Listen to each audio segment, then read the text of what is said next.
Bien, alors j'espère que vous aurez apprécié la petite intro en mode cinématique. Moi j'ai bien aimé la faire, donc j'espère qu'elle vous aura autant plu qu'à moi.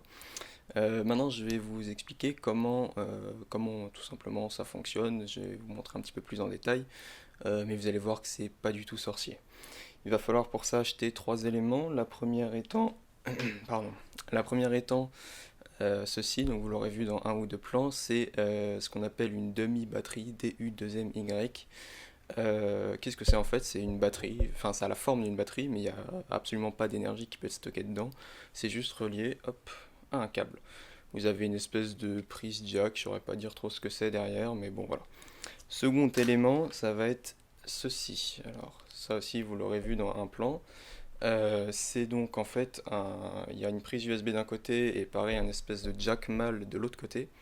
À quoi ça sert? Eh bien, le petit module qu'on a juste au milieu ici sert tout simplement en fait à rehausser la tension de 5 volts à 9 volts. 5 volts qui est l'USB, 9 volts qui va sortir de ce côté-là, 9 volts qui va être tout simplement la tension à laquelle on va alimenter l'appareil photo.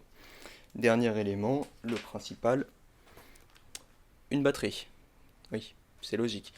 Ici, c'est une batterie au Mars. Je ne connais pas cette marque. Pour l'instant, elle fait son taf. Prenez une batterie qui peut quand même lâcher un petit peu de watts. Celle-là, elle peut lâcher 5 volts, 3 ampères sur tous ses ports normalement. Donc comme ça, au moins, j'ai pas de problème. Elle a de l'USB-C parce que j'aime bien. Et voilà, elle fait 10 ampères heure. Donc largement de quoi faire un tournage d'une bonne journée. Je sors d'un tournage qui a duré près de 10 heures. J'ai dû utiliser un quart de la batterie, je pense, même pas sûr, donc avec la caméra qui tournait quasiment tout le temps, donc ouais, vraiment il y a de quoi vraiment faire ça plusieurs jours. C'est pas très gros, vous pouvez en prendre des plus petites que ça, il n'y a pas forcément besoin de prendre un truc aussi gros. Donc voilà. Le concept ensuite va être assez simple, hein. Vous branchez l'USB, dans le bon sens c'est mieux. Petit problème que j'ai pu solutionner, j'ai eu de la chance, le jack qui sort de mon câble réhausseur de tension n'était pas le même que l'entrée jack de la demi-batterie. Ça rentre pas. Mais par chance, j'ai pu trouver un petit adaptateur qui me faisait pile poil la bonne conversion. Donc voilà, bah coup de chance. Voilà. Et vous avez plus qu'à brancher ça dans votre appareil, charger votre batterie une fois toutes les 3 semaines et vous avez plus qu'à allumer la batterie, allumer l'appareil photo, tout marche impec.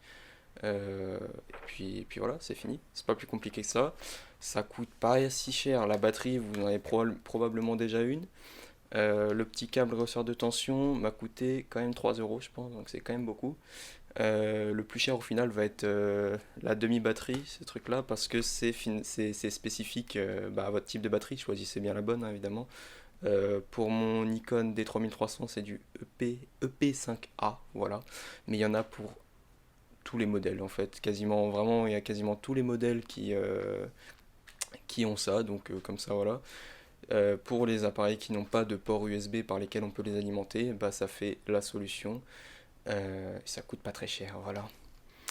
Sur ce, eh ben écoutez, j'espère que vous aurez plus de problèmes de batterie grâce à ça. Et puis je vous dis à la prochaine. Salut!